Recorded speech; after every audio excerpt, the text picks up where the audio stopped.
ഈ ഷാരന്റെയും ഗ്രീഷ്മയുടെയും കേസ് കണ്ടോന്നറിയില്ല.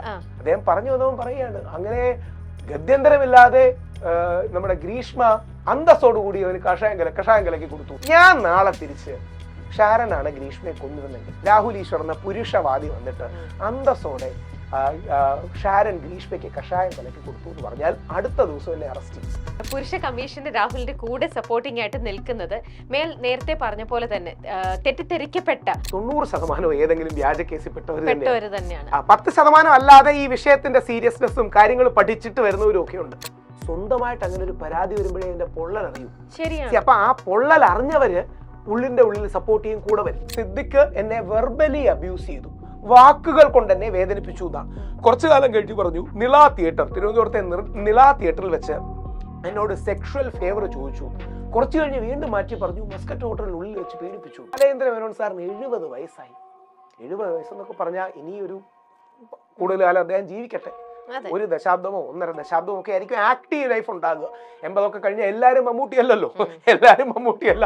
53.2% ഇന്ത്യയിലുണ്ടായ ഒരു കാലഘട്ടത്തിലുണ്ടായ റേപ്പ് കേസുകളും വ്യാജ റേപ്പ് കേസുകളാണ്.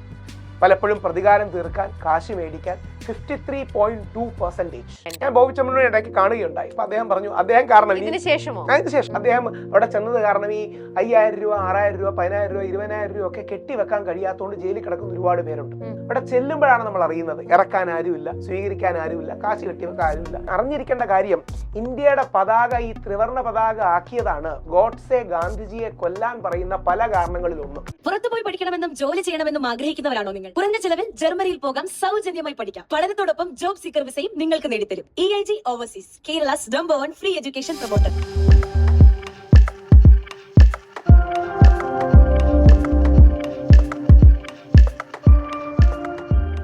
പുരുഷ കമ്മീഷൻ വേണമെന്ന് രാഹുൽ വാശി പിടിക്കുന്നതിന് പിന്നിലെ കാരണം ഞാൻ അതാ പറഞ്ഞത്. അത് രസം, അതിനൊരു കൃത്യ ഉത്തരവുണ്ട് കേട്ടോ. അത് ഏതെങ്കിലും ഐഡിയയോ ആദർശമോ നിയമമോ അല്ല. വ്യക്തി ജീവിതത്തിലെ ദുരന്താനുഭവങ്ങൾ അടക്കം എനിക്കും ഒരുപാട് പേർക്കും ഉള്ളതുകൊണ്ട് പോയി പറയാൻ എവിടെയും സ്ഥലമില്ല. അതായത് പുരുഷ കമ്മീഷൻ എന്നെ അറസ്റ്റ് ചെയ്യണമെന്ന് പറഞ്ഞ്, നമ്മുടെ യുവജന കമ്മീഷൻ എനിക്കെതിരെ DGPക്ക് അവര് പരാതി ഫോർവേഡ് ചെയ്ത് കൊടുത്തു. എനിക്കെതിരെ കേസ് എടുക്കണം, അറസ്റ്റ് ചെയ്യണമെന്ന്. വളരെ പ്രഗത്ഭനാണ് ഷാജർ എന്നൊരാളാണ് യുവജന കമ്മീഷൻ ചെയർമാൻ. അദ്ദേഹം പറഞ്ഞു. സതീദേവി മാഡം വളരെ മുതിർന്ന കമ്മ്യൂണിസ്റ്റ് നേതാവാണ്, അവരാണ് വനിതാ കമ്മീഷൻ ഹെഡ് ചെയ്യുന്നത്. മാഡം എനിക്കെതിരെ ആക്ഷൻ എടുക്കണമെന്ന് പറഞ്ഞു. ഞാൻ നാളെ എവിടെ പോയി ഇങ്ങനെ പറയും? എനിക്കൊരു പ്രശ്നമുണ്ട്, ഞാൻ നാളെ എവിടെ പോയി പറയും? കോടതിയിലൊക്കെ ആണെങ്കിൽ എത്രയോ താമസിച്ചാണ് നമുക്ക്, കോടതിയെ കുറ്റമായിട്ടല്ല, കോടതിക്ക് 100 കണക്കിന് കേസുണ്ട്. എൻ്റെ കേസിന് പ്രയോറിറ്റി കൊടുക്കാൻ പറ്റില്ല. അപ്പോൾ ഫ്രണ്ട്ലി ആയ ഒരു സ്പേസ് വേണം. അതായത് കോടതികൾ ഉണ്ടായിട്ടും നമ്മുടെ നാട്ടിൽ മനുഷ്യാവകാശ കമ്മീഷനുണ്ട്, മനുഷ്യാവകാശ കമ്മീഷൻ ഉണ്ടായിട്ടും നമ്മുടെ നാട്ടിൽ വനിതാ കമ്മീഷനുണ്ട്. നമുക്ക് വേണമെങ്കിൽ പറയാമല്ലോ എന്തിനാ വനിതാ കമ്മീഷൻ മനുഷ്യാവകാശ കമ്മീഷൻ കൂടെയെന്ന്. പക്ഷെ അങ്ങനെയല്ല, കൂടുതൽ അവന്യൂസ് ഓഫ് ജസ്റ്റിസ് ഉണ്ടാകണം. അപ്പോൾ അങ്ങനെ പോകാനൊരിടം വേണം. അങ്ങനെ പോകാൻ ഇടം വേണ്ടാന്ന് ആർക്കെങ്കിലും ചോദ്യം ഉണ്ടെങ്കിൽ ഒരൊറ്റ കാര്യം ചിന്തിച്ചാൽ മതി. കേരളം കണ്ട ഏറ്റവും വലിയ ജനകീയനായ മുഖ്യമന്ത്രി ശ്രീ ഉമ്മൻചാണ്ടിക്കെതിരെ വ്യാജ പരാതി കൊടുത്ത സ്ത്രീക്കെതിരെ ഇതുവരെ ഒരു FIR-ഓ നോട്ടീസോ കൊടുത്തിട്ടില്ല. കേരളത്തിലെ ആധുനിക തലമുറയിലെ ഏറ്റവും പ്രഗത്ഭ നടനായ നിവിൻ പോളിക്കെതിരെ വ്യാജ പരാതി കൊടുത്ത ആ സ്ത്രീക്കെതിരെ ഒരു ആക്ഷനോ മറ്റും ഉണ്ടായി. എൽദോസ് കുന്നപ്പള്ളി എന്ന് പറയുന്ന പ്രഗത്ഭനായ MLA ആണ് ഇദ്ദേഹത്തെ വ്യാജ പരാതി വേട്ടയാടി. അവസാനം ബഹുമാനപ്പെട്ട ഹൈക്കോടതി ഈ കേസിനെ കുറിച്ച് പറഞ്ഞത്, നിങ്ങൾ സിനിമാ കഥ പറയുകയാണോ എന്നാണ്. രാഹുൽ ഈശ്വർ അല്ല, ഹൈക്കോടതിയുടെ എക്സാക്ട് വാചകമാണ്, this sounds like a movie story എന്ന്. കാര്യം എന്താ അറിയോ, നമ്മുടെ ഇത് കണ്ടോ ഫഹദ് ഫാസിലിന്റെ തൊണ്ടുമുതലും ദൃക്സാക്ഷിയും, അതിൽ അലൻസിയർ ചെയ്യുന്ന രസകരമായ ഒരു കാര്യമുണ്ട്. ഈ മാല മോഷ്ടിച്ചെന്ന് പറയുമ്പോൾ അപ്പൊ അവൻ മാല മോഷ്ടിച്ചപ്പോൾ കയ്യിലേക്ക് കടന്നു പിടിച്ചു എന്ന് പറയാം. അപ്പം നിമിഷ സജയൻ പറയും, ഇല്ല അങ്ങനെയൊന്നുമില്ല. പക്ഷെ അല്ല, അങ്ങനെ എഴുതാം, അങ്ങനെ എഴുതിയാലേ ഒരു ഗുമ്മുള്ളൂ. പോലീസ് അതാണ് സത്യം. അതായത് കുറച്ച് ഗുമ്മിരിക്കട്ടെ എന്ന് പറഞ്ഞ് മസാല എഴുതും. നമ്മൾ ജീവിതത്തിൽ മസാല എഴുതിയ പ്രശ്നമില്ല, പക്ഷേ FIR-ലൊക്കെ ആ മസാല വന്ന പ്രശ്നമാണ്. ഞാൻ ഇനി 2 പേരെ ബഹുമാനിച്ചുകൊണ്ട് വിമർശിക്കുകയാണ്. ജസ്റ്റിസ് കമാൽ പാഷ സാർ നമ്മുടെ ഏറ്റവും ആരാധ്യനായ ഹൈക്കോടതി ജഡ്ജിയും മറ്റുമായിരുന്നു. ഈ ഷാരന്റെയും ഗ്രീഷ്മയുടെയും കേസ് കണ്ടോന്നറിയില്ല. അദ്ദേഹം പറഞ്ഞു വന്നവൻ പറയുകയാണ്, അങ്ങനെ ഗത്യന്തരമില്ലാതെ നമ്മുടെ ഗ്രീഷ്മ അന്തസ്സോടുകൂടി അവന് കഷായം കലക്കി കൊടുത്തു. വിഷം കൊടുത്തു കൊന്നതിനെയല്ലേ പറയുന്നത്, ആ വാക്ക് പറഞ്ഞു, അന്തസ്സോടെ കലക്കി കൊടുത്തു. ഞാൻ നാളെ തിരിച്ച് ഷാരനാണ് ഗ്രീഷ്മയെ കൊന്നിരുന്നെങ്കിൽ രാഹുൽ ഈശ്വർ എന്ന പുരുഷവാദി വന്നിട്ട് അന്തസ്സോടെ ഷാരൻ ഗ്രീഷ്മയ്ക്ക് കഷായം കലക്കി കൊടുത്തു എന്ന് പറഞ്ഞാൽ അടുത്ത ദിവസം എന്നെ അറസ്റ്റ് ചെയ്യും. ഇതാണ് ഈ നാട്ടിലെ ലോപ്പ് സൈഡഡ് സാർ. അല്ലെങ്കിൽ നമ്മുടെ IG സിംഗം ഋഷിരാജ് സിംഗ് സാറുണ്ട്, നമ്മുടെ സൂര്യയുടെ ഋഷിരാജ് സിംഗ് സാർ കുറച്ചു കാലം മുമ്പ് പറഞ്ഞൊരു കാര്യം ഓർമ്മ കാണും. 14 സെക്കൻഡ് ഒരു പെൺകുട്ടിയെ നോക്കിയാൽ അറസ്റ്റ് ചെയ്യാൻ മൂപ്പുണ്ടെന്ന്. അങ്ങനെ ഒരു വകുപ്പ് ഇല്ല. അപ്പൊ എന്ത് ചെയ്യാൻ പറ്റും? അങ്ങനെ ഒരു വകുപ്പ് ഇല്ല. പുള്ളി എന്തിനാ ഇത് പറയണേ? ഇത് കേൾക്കുന്ന യൂട്യൂബേഴ്സിനും പ്രത്യേകിച്ച് മൈൽസ്റ്റോൺ മേക്കേഴ്സിനെ ആൾക്കാർക്ക് മനസ്സിലാവും. നമ്മൾ എല്ലാ വീഡിയോയും ചെയ്യുമ്പോൾ നമ്മൾ പറയുമ്പോൾ ഒരു ഹുക്ക് വേണം, ഒരു ഹുക്ക് ഇടണമെന്ന് പറയും, ഒരു ഗും ഡയലോഗ്, പഞ്ച് ഡയലോഗ് വേണമെന്ന് പറയും. നമ്മളെ പോലെ സാധാരണക്കാരെങ്ങനെ ഹുക്കും പഞ്ച് ഡയലോഗും പറഞ്ഞാൽ കുഴപ്പമില്ല. പക്ഷെ ഹൈക്കോടതി ജഡ്ജിയും പോലീസ് ഐജിയും ഒക്കെ പറഞ്ഞു തുടങ്ങിയ ഈ നാടിന്റെ അവസ്ഥ എന്തായിരിക്കും? ഇതാണ് ഇതിലെ പ്രശ്നം. അതായത് നമ്മുടെ ഋഷാദ് സിംഗ് സാറ് അന്ന് വന്നപ്പോൾ ചാനലുകളെല്ലാം നിൽക്കുന്നു, എനിക്കൊരു ഹുക്ക് ഡയലോഗ് ഇരിക്കട്ടെ എന്ന് പറഞ്ഞാണ് ഈ 14 സെക്കൻഡ്. അല്ലെങ്കിൽ ജസ്റ്റിസ് കമാൽ പാഷ സാറ് എല്ലാ ചാനലിലും ഈ ഗ്രീഷ്മയ്ക്കെതിരെ വധശിക്ഷ വന്നപ്പോൾ ഒരു ഗുമ്മിന് ഒരു പഞ്ച് ഡയലോഗ്, ഒരു ഹുക്ക് ഇരിക്കട്ടെ എന്ന് പറയുന്നതാണ് പ്രശ്നം. അപ്പോൾ അവരെ ഏറ്റവും ആദരിച്ചുകൊണ്ടാണ് പറയണേ. കമാൽ പാഷ സാർ ഞാൻ ജനിക്കുന്നതിന് മുമ്പ് ലോയറായ വ്യക്തിയാണ്. അദ്ദേഹത്തിന്റെ നിയമപരിജ്ഞാനത്തിന് മുമ്പിൽ അദ്ദേഹത്തിന്റെ ചെരുപ്പെടുത്ത് കൂടെ അടക്കമുള്ള അർഹത പോലും എനിക്കില്ല. പക്ഷേ ഞങ്ങളെ പോലുള്ള സാധാരണ ആൾക്കാർ യൂട്യൂബ് വ്യൂസിന് വേണ്ടിയും തമ്പനയിൽ പഞ്ചുണ്ടാക്കാൻ വേണ്ടിയും ഹുക്കും പഞ്ച് ഡയലോഗും ഗുമ്മും പറയുന്നത് പോലെ നിങ്ങൾ പറഞ്ഞു കഴിയുകയാണെങ്കിൽ ഈ നാടിന്റെ അവസ്ഥ എന്താവും എന്നുള്ളതാണ് പ്രശ്നം.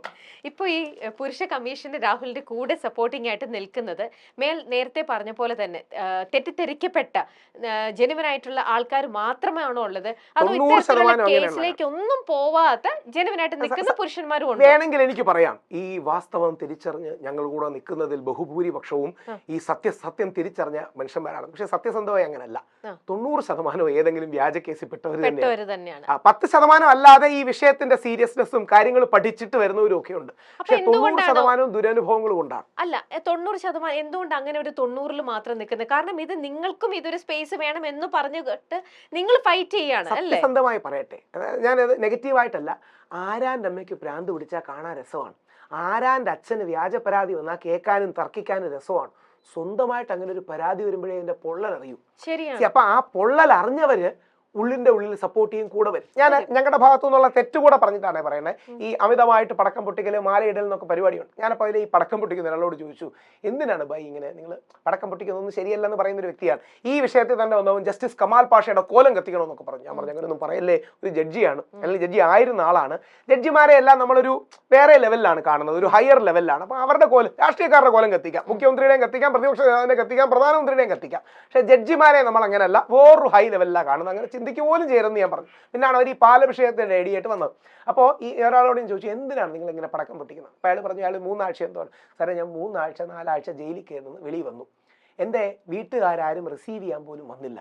അപ്പോൾ എനിക്ക് എന്നും മനസ്സിലുള്ള വേദന, എൻ്റെ ആ ഒറ്റപ്പെടൽ, ആരും പറയാനില്ലത്, വീട്ടിലേക്ക് കയറുമ്പോൾ ഉണ്ടാകുന്ന ചമ്മൽ, ഞാൻ വീട്ടിലേക്ക് കയറുമ്പോൾ അച്ഛൻ വന്നോ എന്ന രീതിയിലൊരു നോട്ടം, അമ്മ ശല്യം, മോൻ വന്നല്ലോ എന്ന് പറയുന്ന നോട്ടം, ഇതെൻ്റെ മനസ്സിനെ ഭയങ്കരമായിട്ട് അയാളുടെ ഭാര്യയും കുട്ടി എന്തോ അയാളുടെ വീട്ടിലേക്ക് എന്തോ അങ്ങനെ സംഭവം പറഞ്ഞു. അപ്പോൾ ആരെങ്കിലും പുരുഷൻ അങ്ങനെ ജയിലിൽ നിന്ന് വെളിയിൽ വരുമ്പോൾ എൻ്റെ ആ മനസ്സിന്റെ വിഷമം തീർക്കാനാണ് ഞാൻ പടക്കം പൊട്ടിക്കുന്നത്. അപ്പൊ അവർ പറയുന്നതിലും ഒരു പോയിന്റ് ഉണ്ട്. അങ്ങനെ സ്കാർ ചെയ്യപ്പെടുമ്പോഴേ മനസ്സിലാവും. ഏതുപോലെ എന്ന് പറഞ്ഞാൽ 10 വർഷം മുമ്പ് TV രാജേഷ് എന്ന് പറയുന്ന പ്രമുഖനായ സഖാവ്, CPM നേതാവ്, ഓർമ്മയുണ്ടോ എന്നറിയില്ല, ഇപ്പോഴും നോക്കിയാൽ മതി, അദ്ദേഹം നിയമസഭയുടെ മുമ്പിൽ നിന്ന് കരയുന്നുണ്ട്. അതായത് പുള്ളി വനിതാ വാച്ച് ആൻഡ് വാർഡിനെ മോശമായിട്ട് അസോൾട്ട് ചെയ്തു എന്ന് തികച്ചും തെറ്റായ ആരോപണം വന്നു. അപ്പോൾ തലയിൽ കൈയടിച്ച് പുള്ളി പറയുകയാണ്, എനിക്ക് അച്ഛനുണ്ട്, അമ്മയുണ്ട്, ഭാര്യയുണ്ട് എന്നൊക്കെ. അത് പെട്ടെന്ന് വരുമ്പോൾ ഈ വ്യാജ പരാതിയിൽ ആണങ്ങ് പകച്ചു പോകും. പ്രത്യേകിച്ച് സെക്ഷുവൽ കൊണോട്ടേഷനുള്ള വ്യാജ പരാതിയിൽ അവനങ്ങ് പകച്ചു പോകും. പിന്നെ എന്ത് ചെയ്യുമെന്ന് അറിയില്ല. വ്യാജ പോക്സോകളും സാധനങ്ങളും വരുമ്പോൾ അപ്പൊ അങ്ങനത്തെ കേസുകൾ ഡീൽ ചെയ്യുന്നു. ഇപ്പം കുട്ടിക്കൽ ജയചന്ദ്രൻ നമ്മളെ അറിയപ്പെടുന്ന നടനാണ്. പുള്ളി ഇപ്പൊ 7 മാസമായിട്ട് ഒളിവിൽ നിൽക്കുകയാണ് ഈ പോക്സോ കേസിൽ കിട്ടാൻ. അവരുടെ കുടുംബ പ്രശ്നത്തിന്റെയും തർക്കത്തിന്റെയും ഭാഗമായിട്ട് പുള്ളിക്കെതിരെ പരാതി കൊടുത്തതാണ്. പുള്ളി എങ്ങനെങ്കിലും കിട്ടാൻ വേണ്ടി അതിന്റെ ഓട്ടത്തിലാണ്. ഒരിക്കൽ അങ്ങനെ കിടന്നു കഴിഞ്ഞാൽ പിന്നീട് പ്രശ്നം എന്താന്ന് പറഞ്ഞാൽ ജീവിതകാലം മുഴുവൻ മോശക്കാരനായി. ജാമ്യം കിട്ടിയാൽ പറയാനെങ്കിലും എന്തെങ്കിലും ഉണ്ട്. ഞാൻ ഇനിയും പറയുന്നത് അതേ നെഗറ്റീവ് ആക്കാനല്ല, ആൾക്കാർ യാഥാർത്ഥ്യം മനസ്സിലാക്കുന്നുള്ളതുകൊണ്ടാണ്. നമ്മുടെ ശ്രീ സിദ്ദിഖ് പൊതുവെ എല്ലാവരോടും മയത്തി സംസാരിക്കുന്നതും വളരെ റെസ്പെക്ട്ഫുള്ളും ആയ ഒരാളാണ്. സിദ്ദിഖിനെതിരെ ഇതേപോലെ ഒരു പരാതി വന്നു. സിദ്ദിഖിന് അവസാനം സുപ്രീം കോടതിയിൽ ജാമ്യവും മറ്റും കിട്ടി. ഏറ്റവും കുറഞ്ഞത് 40 ലക്ഷം രൂപയെങ്കിലും ചിലവായിക്കാണ്. 30-40 ലക്ഷം. മുകുൾ റോഹ്തഗിയാണ് വന്നത്. ഇവിടെ രാമപിള്ള സാർ വിളിച്ച് പറയുന്നുണ്ട് എന്തെങ്കിലുമൊക്കെ ഡിസ്കൗണ്ട് ഒക്കെ കിട്ടിക്കാണും. 3-4 അപ്പിയറൻസ് വരേണ്ടി വന്നു. ഏറ്റവും മിനിമം പുള്ളിക്കൊരു 30-40 ലക്ഷം രൂപയെങ്കിലും ചിലവായി കാണും. ആ 40 ലക്ഷം രൂപ സിദ്ദിഖിനോ ഷഹീനോ ഷഹീന്റെ കുട്ടിക്കോ കിട്ടേണ്ട കാശാണ്. മറുഭാഗത്തെ ആൾക്ക് എന്തെങ്കിലും ബുദ്ധിമുട്ടുണ്ടോ? വെറുതെ ഫേസ്ബുക്കിൽ പോയി 11 പേര് എന്നെ പീഡിപ്പിച്ചു. ആദ്യം ആ കുട്ടി ഫേസ്ബുക്കിൽ എഴുതിയത് ശ്രീ സിദ്ദിഖ് 4-ാമതോ ആയിരുന്നു. അപ്പം സിദ്ദിഖ് എന്നെ വെർബലി അബ്യൂസ് ചെയ്തു, വാക്കുകൾ കൊണ്ട് എന്നെ വേദനിപ്പിച്ചു എന്നാണ്. കുറച്ചു കാലം കഴിഞ്ഞ് പറഞ്ഞു, നിള തിയേറ്റർ, തിരുവനന്തപുരത്തെ നിള തിയേറ്ററിൽ വെച്ച് എന്നോട് സെക്ഷുവൽ ഫേവർ ചോദിച്ചു. കുറച്ചു കഴിഞ്ഞ് വീണ്ടും മാറ്റി പറഞ്ഞു, മസ്കറ്റ് ഹോട്ടലിനുള്ളിൽ വെച്ച് പീഡിപ്പിച്ചു. ഒരുമാതിരി. എന്നിട്ട് പറയുന്ന തെളിവുകൾ എന്താ? ആ റൂമിൽ നിന്ന് നോക്കിയാൽ താഴെ സ്വിമ്മിംഗ് പൂൾ കാണാം. മാസ്കറ്റി വന്നിട്ടുണ്ടോന്ന് അറിയില്ല. ഉണ്ട്. മാസ്കറ്റി വന്നാൽ അറിയാം, മാസ്കറ്റിന്റെ ഫ്രണ്ടിൽ ആദ്യം കാണുന്ന സ്വിമ്മിംഗ് പൂളാണ്. ഒരു 10 മുറിയുന്നോ 20 മുറിയുന്നോ നോക്കിയാൽ സ്വിമ്മിംഗ് പൂൾ കാണാം. അപ്പോൾ ഈ ഡീറ്റെയിൽസ് നിന്ന് നമ്മളെ കൺഫ്യൂസ് ചെയ്യാനാണ്. ഞാൻ എല്ലാ ബഹുമാനത്തോടെ ആ വ്യക്തിയോട് ചോദിച്ചോട്ടെ, ബാക്കി 11 പേരെ പീഡിപ്പിച്ചു എന്നൊരു ആരോപണം കൂടെ ഉണ്ടല്ലോ, ബാക്കി 10 പേർക്കെതിരെ എന്താ കേസ് കൊടുക്കാത്തത്? കാര്യം സിദ്ദിഖിനെതിരെ കൊടുത്താലേ പബ്ലിസിറ്റി ഉള്ളൂ, സിദ്ദിഖിനെതിരെ കൊടുത്താലേ ഒരു പഞ്ചും കാര്യങ്ങളും ഉള്ളൂ. ഇതല്ലേ ഇപ്പം നമ്മുടെ മുകേഷ് ഏട്ടനെതിരെ ഒരു സ്ത്രീ വന്ന് പരാതി കൊടുത്തു, 11 പേർക്കെതിരെ പരാതി കൊടുത്തതിന്റെ ഭാഗം മുകേഷ് ഏട്ടനും കൊടുത്തു. ഇവരോട് പിന്നീട് ഇവരുടെ ചാറ്റ് മറ്റും ശ്രീ മുകേഷ് കോടതിയിൽ മറ്റും സബ്മിറ്റ് ചെയ്തു. ഈ റേപ്പ് ചെയ്തു എന്ന് പറയപ്പെടുന്ന വ്യക്തിക്ക് അടുത്ത നാളുകളിലും അതിന് ശേഷമൊക്കെ ഉമ്മ ഉമ്മ എന്നൊക്കെ പറഞ്ഞ് അയക്കുകയും 40,000 രൂപ ചോദിക്കുകയും പല കോൺവെർസേഷൻസും ഉണ്ട്. അപ്പോൾ പ്രശ്നമെന്ന് പറഞ്ഞാൽ, എന്നിട്ട് ഇവരോട് ചോദിച്ചപ്പോൾ ഞാൻ എൻ്റെ ഫ്രണ്ട്സിനൊക്കെ അങ്ങനെയാണെന്ന് പറഞ്ഞു. ബാലേന്ദ്ര മേനോൻ സാറിന് 70 വയസ്സായി. 70 വയസ്സെന്നൊക്കെ പറഞ്ഞാൽ ഇനിയൊരു കൂടുതൽ കാലം അദ്ദേഹം ജീവിക്കട്ടെ. 1 ദശാബ്ദമോ 1.5 ദശാബ്ദമോ ഒക്കെ ആയിരിക്കും ആക്റ്റീവ് ലൈഫ് ഉണ്ടാകുക. 80 കഴിഞ്ഞാൽ എല്ലാവരും മമ്മൂട്ടിയല്ലല്ലോ, എല്ലാവരും മമ്മൂട്ടിയെ പോലെ എറ്റേണലി ദുൽഖറിന് പ്രായമാകാതെ നിൽക്കുന്ന ആളൊന്നും അല്ലല്ലോ. അപ്പോൾ ബാലേന്ദ്ര മേനോൻ സാറിന് ഈ കാലഘട്ടത്തിൽ ഒരിക്കലും തെളിയിക്കാനോ തെളിയിക്കാതിരിക്കാനോ പറ്റാത്തൊരു സാധനം പറഞ്ഞ് എന്ത് സീനിയറായ ഒരു മനുഷ്യനാണ്. പോട്ടെ, രഞ്ജിത്ത് സാർ അറിയപ്പെടുന്ന ഇടതുപക്ഷക്കാരനാണ്, CPM-ന്റെ ആളാണ്. നമ്മുടെ അതിജീവിത ശ്രീ ദിലീപിന്റെ കേസിലെ, അല്ലെങ്കിൽ ദിലീപ് തെറ്റായി പ്രതി ചേർക്കപ്പെട്ട കേസിലെ അതിജീവിതയെ വീണ്ടും നമ്മുടെ ഫിലിം ഫെസ്റ്റിവലിലൊക്കെ കൊണ്ടുവന്ന് വലിയ രീതിയിൽ പ്രൊമോട്ട് ചെയ്ത വ്യക്തിയാണ്. ഇദ്ദേഹം ഒരു പുരുഷൻ എന്നെ ലൈംഗികമായി പീഡിപ്പിച്ചു രഞ്ജിത്ത് സാർ എന്ന് പറഞ്ഞ് കേസ് കൊടുത്തു. കർണാടക ഹൈക്കോടതി പറഞ്ഞത് ഇത് വ്യാജ കേസിന്റെ ക്ലാസിക് ഉദാഹരണമാണെന്നാണ്. എന്തുകൊണ്ടാന്ന് പറഞ്ഞാൽ 2012 രഞ്ജിത്ത് സാറ് ഈ വ്യക്തിയെ പീഡിപ്പിച്ചെന്ന് പറയും. തുറന്നു പറയുന്നതിന് മടിയൊന്നുമില്ല. എന്നിട്ട് പാവം രേവതി മാഡത്തിന്റെ പേരും കൂടി ഇതിലേക്ക് വിളിച്ചുകൊണ്ട് പോകുന്നു. രേവതി മാഡത്തിന് ചിത്രങ്ങൾ അയച്ചു എന്നൊക്കെ പറഞ്ഞു. എന്തൊക്കെ കഥയായിരുന്നു. അവസാനം പോലീസ് കണ്ടെത്തിയത് ഈ ഹോട്ടൽ തുടങ്ങിയത് 2015. ഈ ഹോട്ടൽ തുടങ്ങിയത്, അതായത് കോടതി വിധിന്യായത്തിലതുണ്ട്, ഈ ഹോട്ടൽ തുടങ്ങിയത് 2015. 2015 തുടങ്ങിയ ഹോട്ടലിൽ വെച്ച് എന്തായാലും 2012 പീഡിപ്പിക്കാൻ പറ്റൂലല്ലോ. അപ്പൊ ആൾക്കാരെ ഒരു ഡീറ്റെയിൽ അങ്ങ് പറയുകയാണ്. അപ്പൊ ഈ ഡീറ്റെയിൽ പറയുമ്പോൾ നമ്മൾ വിചാരിക്കും ഇതൊക്കെ സത്യമാണ്.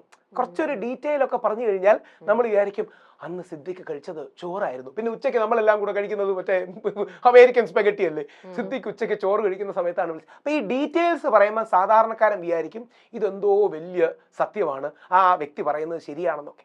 അപ്പോൾ ഒരു സെൻസ് ഓഫ് ബാലൻസ് വേണം. സത്യസന്ധമായിട്ട് കാര്യം പറയാം. നാളെ എനിക്കെതിരെ അങ്ങനെ ഒരു പരാതി വന്നു, എനിക്ക് ഹൈക്കോടതിയിൽ നിന്ന് ജാമ്യം കിട്ടിയില്ല, ഞാൻ ഗൂഢരോധകയൊന്നും എൻഗേജ് ചെയ്യില്ല, അങ്ങനെ 10-40 ലക്ഷം രൂപയൊന്നും കൊടുത്ത്, അല്ലെങ്കിൽ കുറച്ചുകൂടെ താഴെയാണെങ്കിൽ ചിലപ്പോൾ 20 ലക്ഷം രൂപ കിട്ടുമായിരിക്കും, ഞാൻ എൻഗേജ് ചെയ്യില്ല. കാര്യം എൻ്റെ 2 മക്കൾക്ക് കിട്ടാനുള്ള കാശാണ്, 2 ആഴ്ച കിടക്കട്ടെ എന്നങ്ങ് വിചാരിക്കും, അല്ലെങ്കിൽ 3 ആഴ്ച കിടക്കട്ടെ എന്നങ്ങ് വിചാരിക്കും. കാര്യം പ്രശ്നമെന്ന് പറഞ്ഞാൽ 20 ലക്ഷം 30 ലക്ഷം ഒക്കെ ഉണ്ടാക്കാൻ നമ്മൾ എത്ര നാൾ വർക്ക് ചെയ്യേണ്ടി വരും. ഈ കുട്ടികൾ ജയേന്ദ്രന്റെ കാര്യം, അദ്ദേഹത്തിന് എത്രയോ കാലത്തെ ജോലിയും സാധനങ്ങളൊക്കെ പോയി, ഇനി എത്ര അവസരങ്ങൾ പോയി, അല്ലെങ്കിൽ മാറി. കുട്ടികൾ ജയേന്ദ്രന്റെ അടുത്ത ബന്ധു തന്നെയാണ് കൊടുക്കുന്നത്. ഇപ്പൊ ആളെ ഐഡന്റിഫൈ ചെയ്യുന്ന രീതി കൊണ്ട് ഞാൻ ഇത് കഴിഞ്ഞിട്ട് പറയാം ആരാണെന്ന്. അദ്ദേഹത്തിന്റെ വൈഫ് സെറീനെ ഒക്കെ വലിയ രീതിയിൽ ഫൈറ്റ് ചെയ്യുകയാണ്. ഒരു വ്യാജ പരാതി വന്നു കഴിഞ്ഞാൽ തീർന്നു നമ്മുടെ ലൈഫ്. അതുകൊണ്ട് ഒറ്റ വരിയിൽ ഇത് പറയാം, നമ്മുടെ അച്ഛൻ, നമ്മുടെ മകൻ, നമ്മുടെ സഹോദരൻ, നമ്മുടെ സുഹൃത്ത് ജയിലിൽ നിന്ന് ഒരു വ്യാജ പരാതി അകലത്തിൽ മാത്രമാണ്. ആ വ്യാജ പരാതി വെറുതെ മെയിലിൽ ഒരാൾ അയച്ചു കഴിഞ്ഞാൽ നമ്മൾ കുടുങ്ങും എന്നുള്ളതാണ് സത്യം. ഉമ്മൻചാണ്ടി സാർ എന്ന മുഖ്യമന്ത്രിക്ക് നീതി കിട്ടാത്ത, നിവിൻ പോളി എന്ന് പറയുന്ന സൂപ്പർ സ്റ്റാറുകളോട് അടുത്ത് നിൽക്കുന്ന യുവജന സ്റ്റാർ നിൽക്കുന്ന നിവിൻ പോളിക്ക് കിട്ടാത്ത, എൽദോസ് കുന്നപ്പള്ളി എന്ന MLA ഇത്രയും കാലം MLA ആക്കി കിട്ടാത്ത നീതി നമ്മളെ പോലെ പാവപ്പെട്ടവർക്ക് കിട്ടും. ഇത് നമ്മൾ തിരിച്ചറിയണമെന്ന് മാത്രം. ഇതിൽ സ്ത്രീകളോടുള്ള റിക്വസ്റ്റ്, അങ്ങനെ വ്യാജ പരാതി ആണെങ്കിൽ കേട്ടോ, ഇല്ലെങ്കിൽ വേണ്ട, വ്യാജ പരാതി ആണെങ്കിൽ നിങ്ങൾ ആ പുരുഷന്മാരെ ഭയങ്കരമായിട്ട് സപ്പോർട്ട് ചെയ്യണം.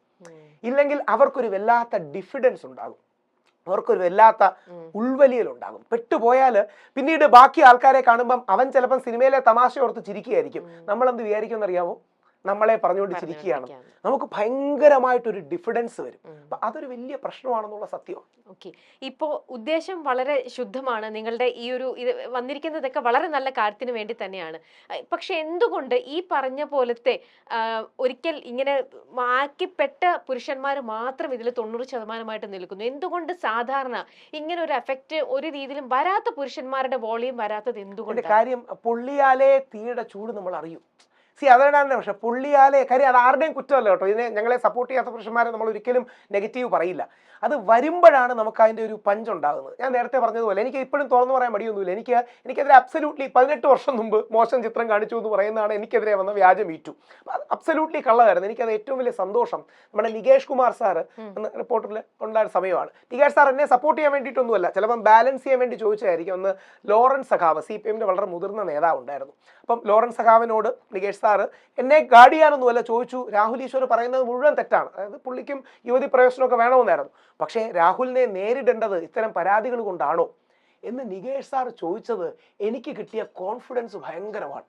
അതിന് മുമ്പ് എന്താന്ന് പറഞ്ഞാൽ എനിക്കത് കൃത്യമായിട്ട് അറിയാം. ഞാനൊക്കെ TV പോയി എവിടെയെങ്കിലും ഇറങ്ങുമ്പോൾ 2-3 പേര് അവരുടെ ഇടയിൽ സംസാരിച്ചുകൊണ്ട് നിൽക്കുകയായിരിക്കും. നമുക്ക് തോന്നുന്നത് എന്താണെന്നറിയാവോ, കണ്ടാ പീഡകൻ വരുന്നു എന്ന് അവര് പറഞ്ഞു എന്നാണ്. അവര് ചിന്തിക്കുന്നവരും ഉണ്ടാവില്ല, അവർക്ക് എന്നെ അറിയത്തോലും ഇല്ലായിരിക്കും. പക്ഷെ ആരെങ്കിലും അങ്ങനെ ചിരിക്കുന്ന കാണുമ്പോൾ നമുക്കാകെ ഒരു സർക്കംസ്പെക്റ്റും നമുക്കെന്തോ ഒരു പ്രശ്നം ഉണ്ടെന്നുള്ളതാണ്. അപ്പൊ അന്ന് മുത്തശ്ശിയും അമ്മയും അദീബയും അല്ലെങ്കിൽ മീഡിയയിലെ കുറച്ച് ആൾക്കാരും എന്നെ സപ്പോർട്ട് ചെയ്തുകൊണ്ടാണ് എനിക്കത് ഓവർകം ചെയ്യാൻ പറ്റിയത്. അത് വളരെ ലഘുവായൊരു ഇതായിരുന്നു. എന്നെ എങ്ങനെങ്കിലും ഒന്ന് കൊടുക്കണം. അതായത് അയ്യപ്പന്റെ നൈഷ്ഠിക ബ്രഹ്മചര്യം എന്ന് ഞാൻ പറയുമ്പോൾ അത് പറയുന്ന രാഹുൽ ഈശ്വർ മോശം ചിത്രം കാണിക്കുന്നവനാണെന്ന് മറുഭാഗത്തിന് പറയാൻ വേണ്ടി ഏതോ ഒരു കുബുദ്ധി ചുമ്മാ ഫേസ്ബുക്കിൽ എഴുതിയിട്ടതാണ്. സ്വന്തം പേരിൽ പോലുമല്ല, വ്യാജ പേരിൽ എഴുതിയിട്ടതാണ്. അത് നാഷണൽ മീഡിയ വരെ വാർത്ത കൊടുത്തു. അതാണ് അതിലെ പ്രശ്നം. ഇത് കാണുന്ന പോലീസുകാർ എന്ത് ചെയ്യുന്നറിയാവോ, ഓക്കെ എന്നാ ചാടി ഇറങ്ങാന്ന് പറയും. പുരുഷൻ പറയുമ്പോൾ നിവിൻ പോളി ഒഫീഷ്യലി എഴുതിയ പരാതി പോലും പോലീസുകാർ കൺസിഡർ ചെയ്യില്ല. പക്ഷെ ഫേസ്ബുക്കിൽ ഏതെങ്കിലും ഒരു പെൺകുട്ടി അങ്ങനെ എഴുതിയിട്ടാൽ പ്രശ്നം ഉണ്ടാവും. ജെനുവിൻ പരാതിക്കാർ മുമ്പോട്ട് വരണം. BBC എന്ന് പറയുന്ന ലോക മാധ്യമങ്ങളിലെ ഗോൾഡ് സ്റ്റാൻഡേർഡ് പുറത്തുവിടുന്ന ഒരു ഗവേഷണ കണക്കുണ്ട്. 53.2% ഇന്ത്യയിലുണ്ടായ ഒരു കാലഘട്ടത്തിലുണ്ടായ റേപ്പ് കേസുകളും വ്യാജ റേപ്പ് കേസുകളാണ്. പലപ്പോഴും പ്രതികാരം തീർക്കാൻ, കാശ് മേടിക്കാൻ 53.2%. അപ്പൊ ഇതൊരു ഇഷ്യൂ ആണ്. ഇത് പലപ്പോഴും യൂസ് ചെയ്യുന്ന ആരാണ്? പലപ്പോഴും ഇവരെ പറഞ്ഞ് ഈ സ്ത്രീകളെ ദുരുപയോഗം ചെയ്യുന്ന പുരുഷന്മാരാണ് ഇതിന്റെ പിന്നിൽ. ഒരിക്കലും ഈ പരാതി കൊടുത്തു കഴിഞ്ഞാൽ ഇനി ഇതിന്റെ അടുത്ത എക്സ്റ്റെൻഡഡ് ഫോമാണ്. അതും കൂടെ പറയുമ്പോഴേ കൃത്യമാവും. ഈ മാരിറ്റൽ റേപ്പ് ലോ ഒക്കെ ഇന്ത്യയിൽ വരണം എന്ന് പറയുന്നത്, അതായത് മാരേജിനുള്ളിൽ റേപ്പ് നടക്കുന്നു എന്നുള്ളത് ശരിക്കും ഇതൊരു സത്യമാണ്. മാരേജിനുള്ളിൽ പലപ്പോഴും ഈ കൺസെന്റിന്റെ പ്രശ്നമുണ്ട്. വേണ്ട രീതിയിൽ ഭർത്താവ് ഭാര്യയുടെ കൺസെന്റ് എടുക്കുന്നില്ല എന്നുള്ളൊരു ഇഷ്യൂ ആണ്. അതിന് വേണ്ടത് ക്രിസ്ത്യൻ സമൂഹത്തിലെ കല്യാണത്തിന് മുമ്പ് വിവാഹപൂർവ്വ വിദ്യാഭ്യാസം എന്നൊരു പരിപാടിയുണ്ട്. അതാണ് വേണ്ടത്. Marital education. Men are from Mars, women are from Venus. സ്ത്രീ പുരുഷ മനഃശാസ്ത്രത്തിന്റെ വ്യത്യാസം, അവരുടെ ലൈംഗികതയുടെ വ്യത്യാസം, ഇഷ്ടാനിഷ്ടങ്ങളുടെ വ്യത്യാസം, ഇതെല്ലാം പഠിപ്പിക്കുകയാണ് ചെയ്യേണ്ടത്. നാളെ ഈ മാരിറ്റൽ റേപ്പ് വന്ന എന്ത് പറ്റുമെന്ന് അറിയാമോ? ഞാനും ദീപയും നാളെ ഡിവോഴ്സ് ആവില്ലെന്ന് ഉറപ്പുള്ളതുകൊണ്ട് പറയാ, ഞാനും ദീപയും നാളെ ഡിവോഴ്സിനും മക്കൾക്കും വേണ്ടി ഫൈറ്റ് ചെയ്യാൻ. ദീപയുടെ ലോയർ പറഞ്ഞു കൊടുക്കും 25 വർഷം മുമ്പ് ഇവർ റേപ്പ് ചെയ്തു എന്ന് പറഞ്ഞാൽ മതി. ഇല്ലെന്ന് ഞാൻ എങ്ങനെ തെളിയിക്കും? ഇല്ലെന്ന് തെളിയിക്കാൻ ഒരു ഓപ്ഷൻ ഇല്ലല്ലോ. അപ്പോ ഞാൻ 7 വർഷം ജയിലിൽ കിടക്കേണ്ടി വരും. ഇങ്ങനത്തെ പ്രശ്നങ്ങളും കൂടി ഉണ്ട് എന്ന് മനസ്സിലാക്കാം. ഓക്കെ, ഇനി നമുക്ക് അടുത്തൊരു സെഗ്മെന്റിലേക്ക് പോകാം. അടുത്ത സെഗ്മെന്റ് എന്ന് പറയുന്നത് കമന്റ് ഓൺ കമന്റ്സ് ആണ്. രാഹുലിന്റെ ഇപ്പോഴത്തെ ഈ റീസെന്റിലേക്ക് വന്ന പല ഇൻസിഡൻസിലും ഒരുപാട് കമന്റ്സ് വന്നിട്ടുണ്ടാവും. ആ കമന്റ്സിനെ ബേസ് ചെയ്ത് കുറച്ച് കമന്റ്സ് നമ്മൾ എടുത്തിട്ടുണ്ട്. അതിൽ ഇപ്പൊ താങ്കളുടെ കമന്റ് എന്താണെന്നാണ് നമുക്ക് അറിയേണ്ടത്. വളവള സംസാരിച്ചുകൊണ്ട് ഇദ്ദേഹം ഫാക്റ്റിനെ മറച്ചു വെക്കുകയാണ്. ഇതായിരുന്നു ഒരു കമന്റ്. അതിനോട് ബഹുമാന മനസ്സിലും വിയോജിക്കുന്നു. ഞാൻ സംസാരിക്കുന്നത് കുറച്ച് സ്പീഡിലാണ്, അതൊരു എന്റെ നേച്ചറാണ്. ഞാൻ ഇടയ്ക്കിടയ്ക്ക് സ്ലോ ആക്കാൻ സ്വയം ഞാൻ ഇടയ്ക്കിടയ്ക്ക് എഴുതിയൊക്കെ പോകാറുണ്ട്, പ്ലീസ് സ്പീക്ക് സ്ലോലി എന്ന് സ്വന്തമായിട്ട് എഴുതിയൊക്കെ പോകാം. പക്ഷെ പലപ്പോഴും അത് പറ്റാറില്ല. അങ്ങനെ വികാരവും ആവേശം വരുമ്പോൾ കുറച്ച് സ്പീഡിൽ സംസാരിക്കാറുണ്ട്. പക്ഷെ 100% എനിക്ക് സത്യമാണെന്ന് ബോധ്യമുള്ള കാര്യങ്ങൾ ഞാൻ സംസാരിക്കും. ചിലപ്പം തെറ്റായി ഇൻഫോംഡ് ആയതുകൊണ്ട് ഞാൻ സംസാരിക്കാം. ആ കാര്യത്തിൽ നിങ്ങൾക്ക് എന്നെ 100% വിശ്വസിക്കാം. ഞാൻ 100% കൺവിക്ഷനും വിശ്വാസവും ഇല്ലാത്തൊരു കേസിൽ അങ്ങനെ ഇടപെടില്ല. അതുകൊണ്ടാണ് ഞാൻ ആലങ്കാരികമായി പറയാറുണ്ട്, ഞാൻ ഗാന്ധിജിയെ കയ്യിൽ പച്ച കുത്തുന്നവനാണ്. ഇവിടെ ഈ ടാറ്റു ആർട്ടിസ്റ്റുകളെ കണ്ടപ്പോൾ പുള്ളി എന്നോട് പറഞ്ഞു, ആദ്യമായിട്ടായിരിക്കും ഇന്ത്യയിൽ ആരെങ്കിലും ഗാന്ധിജിയെ കൈ ടാറ്റു ചെയ്യുന്നത്. അതുകൊണ്ട് ആ മഹാത്മാഗാന്ധി വിശ്വസിക്കുന്നുണ്ട്. അറിഞ്ഞുകൊണ്ട് കള്ളം പറയില്ല. അറിയാതെ ചിലപ്പം കള്ളമൊക്കെ ഭാഗത്തുനിന്ന് വന്ന് കാണും. അറിഞ്ഞുകൊണ്ട് ഒരു വർഷം കള്ളം പറയില്ല. പക്ഷെ ഇതിലും വേറൊന്നും കണ്ടതെന്ന് വെച്ചാൽ രാഹുൽ ഇങ്ങനെ ഒരുപാട് സംസാരിക്കുന്നതുകൊണ്ട് ആൾക്കാർ തെറ്റിദ്ധരിക്കും. രാഹുൽ ഉറച്ചിങ്ങനെ സംസാരിച്ച് സ്ട്രോങ് ആയിട്ട് നിൽക്കല്ലേ. അപ്പോൾ എന്റെ തോട്ട് വേറെ ആണെങ്കിൽ പോലും ഞാൻ രാഹുൽ പറയുന്നത് കറക്റ്റ് ആണല്ലോ, ഇതാണല്ലോ ശരി എന്ന് ഞാൻ തെറ്റിദ്ധരിക്കപ്പെട്ട് രാഹുലിലേക്ക് കൺവിൻസ്ഡ് ആവുകയാണ്. പക്ഷെ ആക്ച്വൽ ഫാക്ട് എന്ന് പറയുന്നത് ഒരു പക്ഷെ വേറെ ആയിരിക്കാം. അങ്ങനെ രാഹുലിന്റെ ഈ സംസാര രീതി മറ്റുള്ളവരെയും തെറ്റിദ്ധരിക്കപ്പെടുന്നു എന്നുള്ള രീതിയും പറയാം. അതാ പറഞ്ഞത്, ഞാൻ അറിഞ്ഞുകൊണ്ടൊരിക്കലും കള്ളം പറയില്ല. പൂർണ്ണ ബോധ്യത്തോടെ പറയൂ. ആ ബോധ്യങ്ങളിൽ നമുക്ക് അങ്ങോട്ടും ഇങ്ങോട്ടും ഫൈറ്റ് ചെയ്യാം. പക്ഷെ നെവർ എവർ പബ്ലിക് കാര്യങ്ങളിൽ, വ്യക്തിപരമായ കാര്യം ഇപ്പൊ എന്നോട് ചോദിച്ചാൽ ഞാൻ ചിലപ്പം ചമ്മും ചിരിക്കും, ബാക്കി കാര്യങ്ങൾ പോകും. മലയാള ദിവസത്തിനെ കുറിച്ചൊക്കെ ചോദിച്ചാൽ നമുക്ക് ആലോചിച്ചിട്ട് പിന്നെ പറയാന്ന് പറയും. പക്ഷെ പബ്ലിക് കാര്യങ്ങളിൽ 100% സത്യസന്ധമായ നിലപാടുകളെ ഞാൻ എടുക്കൂ. ഏത് വസ്ത്രവും എങ്ങനെ വേണമെങ്കിലും ധരിക്കാം. കണ്ടു നിൽക്കാൻ രാഹുലിന് പറ്റില്ലെങ്കിൽ കാണാതിരുന്നാൽ പോരെ. ഇതായിരുന്നു മറ്റൊരു കമന്റ്. കുതർക്കം പറയാം, അതായത് ഈ മറുപടിക്ക് എന്താ പറയുന്നത്, തിരിച്ച് വീട്ടുകാർ പറയില്ല ഈ തർക്കത്തിന് തർക്കുത്തരം പറയരുത് എന്ന്. ഒരു തർക്കുത്തരം പറഞ്ഞു തുടങ്ങാം. ഏത് വാക്കും എങ്ങനെ വേണമെങ്കിലും എനിക്ക് ഉപയോഗിക്കാം, നിങ്ങൾക്ക് താല്പര്യമില്ലെങ്കിൽ ചെവിയടച്ചാൽ മതി. തർക്കുത്തരമാണ് ഇത്, ജനുവിനായ ഒരു ഉത്തരവൊന്നുമില്ല, അതാണ് തർക്കുത്തരം. തർക്കുത്തരം എന്ന് പറഞ്ഞാൽ അത് ഈ പറയുന്നത് പോലെ മറുഭാഗത്തെ തർക്കുത്തരമാണ്. ഏത് വസ്ത്രവും ഞാൻ എങ്ങനെ വേണമെങ്കിലും ഇടും, നിനക്ക് താല്പര്യമില്ലെങ്കിൽ നീ നോക്കാതിരുന്നാൽ മതി. ഏത് വാക്കും എങ്ങനെ വേണമെങ്കിലും ഞാൻ പറയും, നിനക്ക് താല്പര്യമില്ലെങ്കിൽ കേൾക്കാതിരുന്നാൽ മതി. രണ്ടും ശരിയല്ല. നോക്കിനും വാക്കിനും വസ്ത്രത്തിനും ജീവിതത്തിനും ഒക്കെ ഒരു മിതത്വം വേണമെന്നുള്ളതാണ് കറക്റ്റ് പൊസിഷൻ, നിലപാട്. ഓക്കെ. അസാമാന്യ ഭാഷാജ്ഞാനം കൊണ്ട് ആരെയും അടിച്ചിരുത്തുന്ന രാഹുലിന് സല്യൂട്ട്. ഇതാണ് വേറൊരു കമന്റ്. ഈ ഹണി റോസ് തന്നെ എനിക്ക് അസാമാന്യമായ ഭാഷാ നിയന്ത്രണമൊക്കെ ഉണ്ടെന്ന് പറഞ്ഞാണ് അവരുടെ ആദ്യ പോസ്റ്റ് ഇട്ടത്. അവരുടെ നല്ല വാക്കുകൾക്ക് നന്ദി പറയുന്നു, ആ നല്ല വാക്കുകളെ ബഹുമാനിക്കുന്നു. പക്ഷേ വിമർശനം ഉണ്ടാകും. ഒരു കാര്യം 100% ഉറപ്പിക്കാം, ഞാൻ ഹണി റോസിനെതിരെ വെളിയിൽ പറയുന്നത് മാത്രം മനസ്സിൽ പോലും ഒരു ഹെയ്റ്റ് കമന്റ് ഉദ്ദേശിക്കില്ല. ഞാൻ ആദ്യം എല്ലാവരും പറഞ്ഞത് ഹണി റോസിന്റെ സിനിമ മാറിപ്പോയത് ഈ വിവാദമൊക്കെ ഉള്ളതുകൊണ്ടാണെന്ന് പറയുന്നുണ്ട്. ഒരു കാരണവശാലും അങ്ങനെ ചെയ്യരുത്. ഹണി റോസിനും ഇനിയും ജീവിക്കണം, ബോച്ചയ്ക്കും ജീവിക്കണം, നമുക്ക് എല്ലാവർക്കും ജീവിക്കണം. നമ്മുടെ ജീവിതത്തിൽ ഒരു പോസിറ്റീവ് അല്ലെങ്കിൽ ഒരു ലേണിംഗ് ചാപ്റ്ററായി ഇനി മുമ്പോട്ട് പോകാൻ കഴിയണം. ആ രീതിയിലുള്ള ഒരു പോസിറ്റീവ് അപ്രോച്ച് വേണം. അപ്പൊ അതുകൊണ്ട് വ്യക്തികളോട് നെഗറ്റിവിറ്റി വേണ്ട. ഞാൻ ബോബി ചെമ്മണ്ണൂരിനെ ഇടയ്ക്ക് കാണുകയുണ്ടായി. അപ്പൊ അദ്ദേഹം പറഞ്ഞു, അദ്ദേഹം കാരണം അതിന് ശേഷം വ്യക്തിപരമായി കണ്ടിരുന്നു. ഞാൻ ഈ പുരുഷ കമ്മീഷനൊക്കെ അദ്ദേഹത്തിനും കൊടുക്കാനും പറ്റും പോയി. അദ്ദേഹം ഒരുപക്ഷെ ചില ജയിലിൽ കിടക്കുന്നവരുടെ നിയോഗമായിരിക്കും. അദ്ദേഹം അവിടെ ചെന്നത് കാരണം ഈ 5000 രൂപ 6000 രൂപ 10000 രൂപ 20000 രൂപ ഒക്കെ കെട്ടിവെക്കാൻ കഴിയാത്തതുകൊണ്ട് ജയിലിൽ കിടക്കുന്ന ഒരുപാട് പേരുണ്ട്. അത് എന്നെ 5 തവണ ജയിലിലിട്ടിരുന്നു. ശബരിമല ഷോ 5 പ്രാവശ്യം അറസ്റ്റ് ചെയ്തു, 2-3 നാൾ ജയിലിൽ കിടന്നു. അവിടെ ചെല്ലുമ്പോഴാണ് നമ്മൾ അറിയുന്നത് ഇറക്കാൻ ആരുമില്ല, സ്വീകരിക്കാൻ ആരുമില്ല, കാശ് കെട്ടിവെക്കാൻ ആരുമില്ല. അങ്ങനെ ബോബി ചെമ്മണ്ണൂർ 1 കോടി രൂപ അത്തരത്തിലുള്ള ആൾക്കാരുടെ ലീഗൽ ഹെൽപ്പിന് വേണ്ടി ഇപ്പോൾ അനൗൺസ് ചെയ്യുകയും മാറ്റിവെക്കുകയും ചെയ്തിട്ടുണ്ട്. ഒരുപക്ഷെ അവരുടെ പ്രാർത്ഥന, ബോബി ചെമ്മണ്ണൂർ നെഗറ്റീവ് ആയിരുന്നു, അവർക്ക് ഒരു അവസരവും പ്രാർത്ഥനയായിട്ട് വരുന്നതായിരിക്കും. ഇനി ബോബി ചെമ്മണ്ണൂർ തന്നെ കുറച്ച് വർഷങ്ങൾക്ക് മുമ്പ് ബോച്ചെ പറയുകയുണ്ടായി, ഒരു ദിവസം എനിക്ക് ജയിലിൽ കിടക്കണമെന്ന് പറഞ്ഞ് അദ്ദേഹം ഞാൻ കാശ് കൊടുത്ത് ജയിലിൽ കൊടുക്കാന്നുള്ളത്.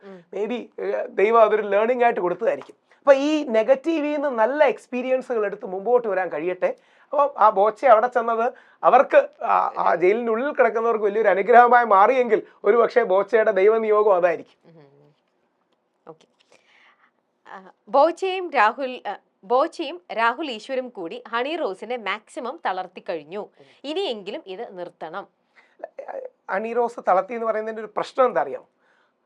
കേരളത്തിലെ അതിശക്തനായ മുഖ്യമന്ത്രി വ്യക്തിപരമായി ഫോണിൽ അങ്ങോട്ട് വിളിക്കുന്ന, കേരളത്തിലെ 99% മാധ്യമങ്ങളും ഹണി റോസ് പോരാളിയാണ്, ഹണി റോസ് യുദ്ധത്തിൽ ജയിക്കാൻ പോവാണ് എന്ന് പറയുന്ന, വനിതാ കമ്മീഷനും യുവജന കമ്മീഷനും പൂർണ്ണമായി പിന്തുണ നൽകുന്ന ഹണി റോസ് അല്ല അബല.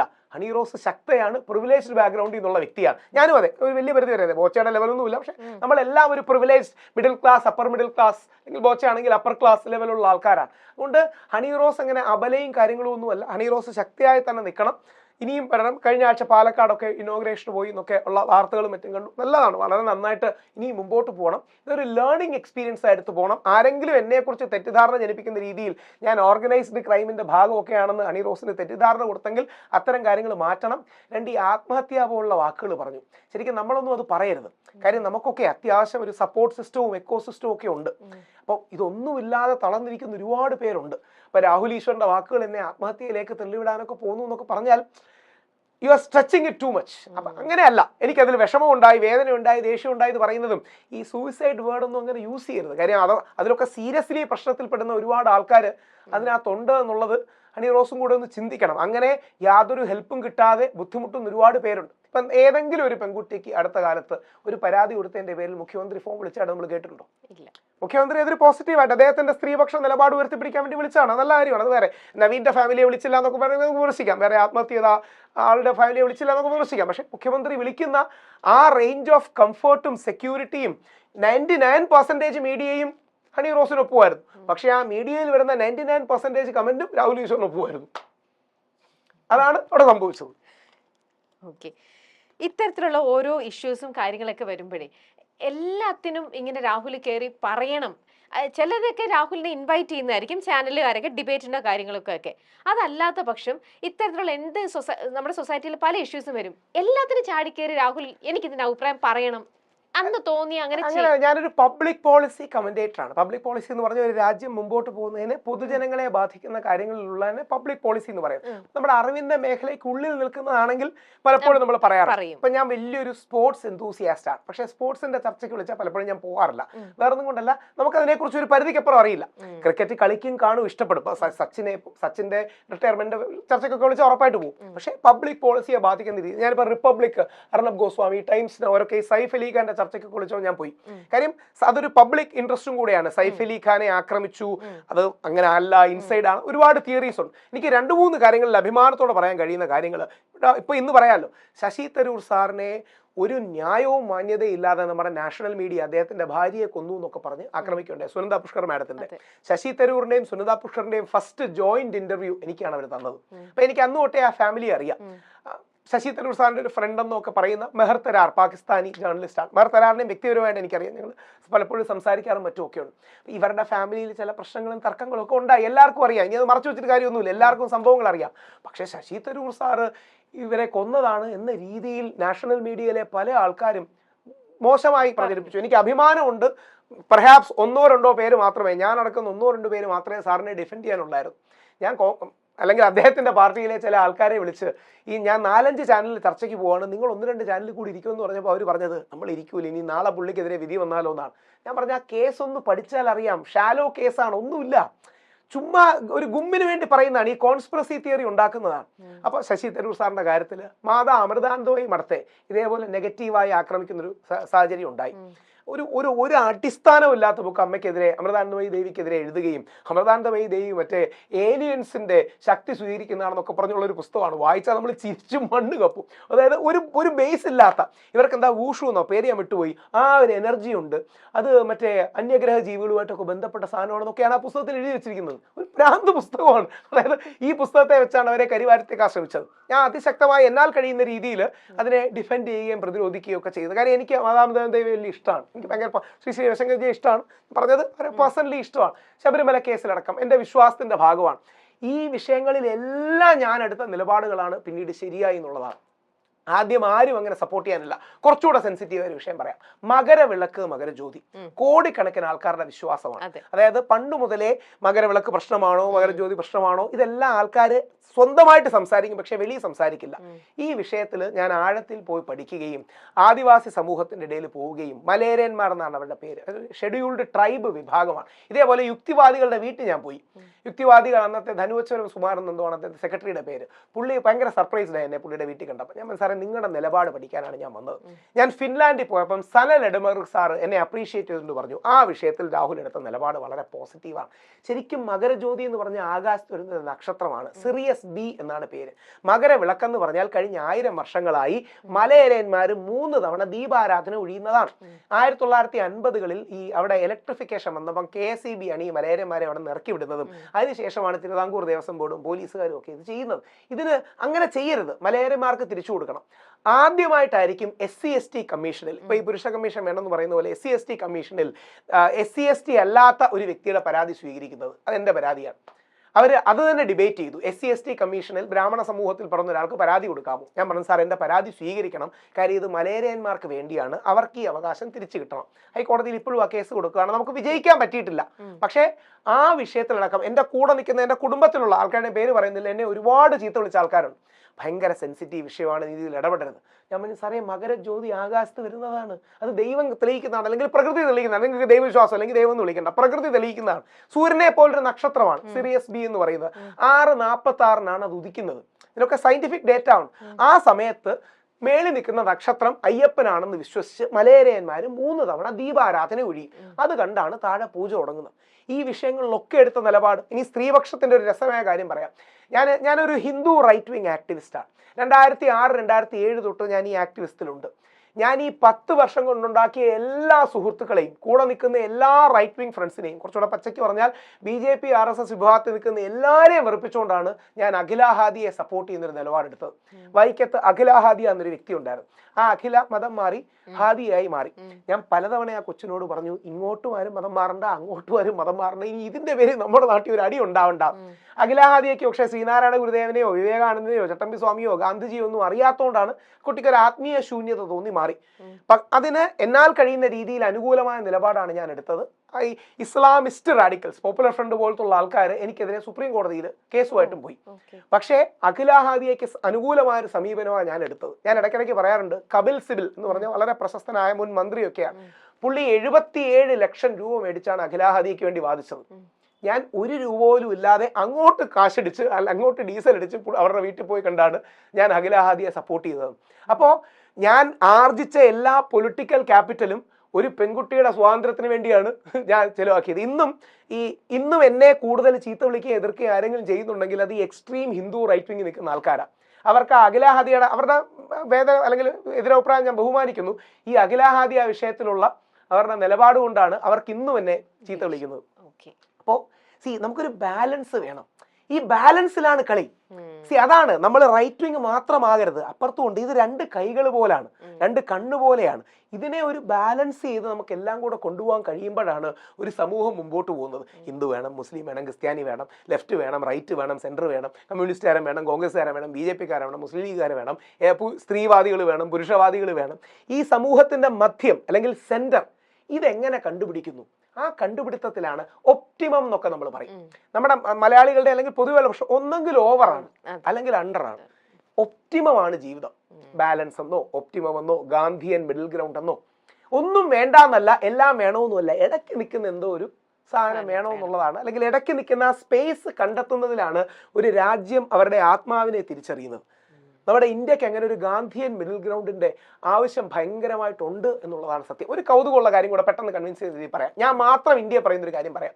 നമ്മളെല്ലാം ഇന്ത്യയുടെ കൊടിയെക്കുറിച്ച് നമ്മുടെ സ്കൂളിൽ പഠിച്ചു വരുന്ന ഒരു സാധനമാണ്. എന്താ ഈ കൊടിയുടെ നിറങ്ങളുടെ അർത്ഥം?